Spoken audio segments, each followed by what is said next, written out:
هذا مقطع حصري من أغنية هنيالي خصنا فيه سيف الصفدي قبل طرح العمل بكرة على يوتيوب. وسيف اللي اختار التعاون بكلام ولحن الأغنية مع محمد شعب، اختار يصور الأغنية بأجواء صيفية، وكاميرا ذا انسايدر بالعربي رافقته بالكواليس في الأردن.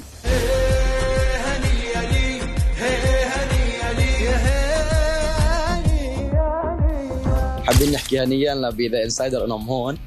اجواء التصوير كانت صراحه مفعمه في الطاقه ومليئه في الحب.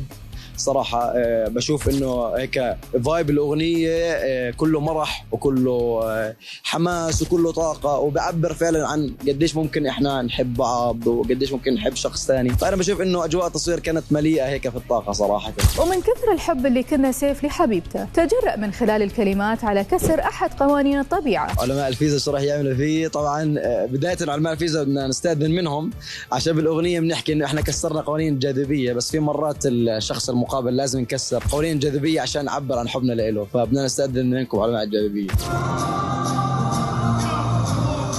صاير كله وهم تخربط كيانه والتغى قانون الجاذبيه. والتعبير عن هالحالة انعكست على الكليب اللي لأول مرة شفنا فيه سيف يرقص. يعني ممكن صراحة إذا أحكي لك قديش أخذ وقت تحكي لي بتمزح، أخذ بالضبط يوم. يعني أنا قبل التصوير في يوم رحت اتدربت مع أصدقائي رجائي وحسن، بوجههم تحية، وهم فعلا مسكوني دربوني على الرقصة اللي عملناها، وفعلا أخذ يوم، وبعد هذا اليوم دارك طلعنا على التصوير وعملناه. وسيف مش بس رقص وإنما قدم لون جديد عليه، فهو انعرف بالأغاني الدرامية الحزينة. كلياتها حب، كلياتها حركة، كلياتها زي ما بيحكوا رقص، فهيك مفعمة في الطاقة. أكثر دمي فيها صراحة، وكان تحدي بالنسبة لي إنه أنا غيرت لون مختلف تماما عن الأغاني اللي نزلتها قبل، فأكثر شيء عجبني فيها الطاقة اللي فيها صراحة. وأيضا هالعمل بيعكس مرحلة جديدة بحياة سيف. شوفي، هي مراحل، أنا بالنسبة لي هي فيزات، مراحل. ممكن مرحلة أنت بحياتك فعلا تكون مارق بفترات سيئة، فالاغاني اللي خلينا نحكي الدراما واغاني الغياب تكون فعلا بتعبر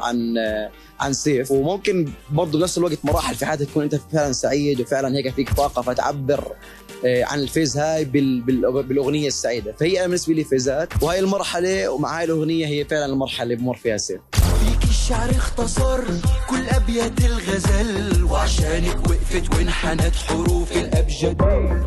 وبالعودة لمرحلة البدايات، فسيف ورث موهبة الصوت من عائلته. هو فعلا أنا ورثت الموهبة من والدي سمير الصفدي ومن عمتي سام الصفدي الله يرحمها. ففي عندي كمان أختي ليديا الصفدي هلا حاليا عم تدخل على المسيرة الفنية.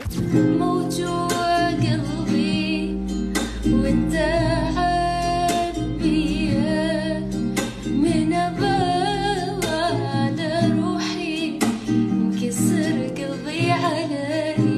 وهني كان لازم نسأله إذا ممكن يجتمع مع شقيقته بليو. ممكن يجمعنا، طبعا ممكن يجمعنا، وفي فعلا كثير شغل. يعني أنا عم بحضر هسه ميني ألبوم، وبالميني ألبوم من ضمن الخطة هاي في ممكن أغنية تجمعني مع أختي ليديا وبتحكي فيها عن الإخوان. يعني هاي من ضمن الخطة إن شاء الله، يعني في أشياء جدا قريبة وجميلة جدا. ومن ضمن هالأعمال عرفنا عنوان أغنيتين. بحضر أغنية في قريبا راح تنزل اسمها لعبة كراسي، وفي أغنية اسمها وجع.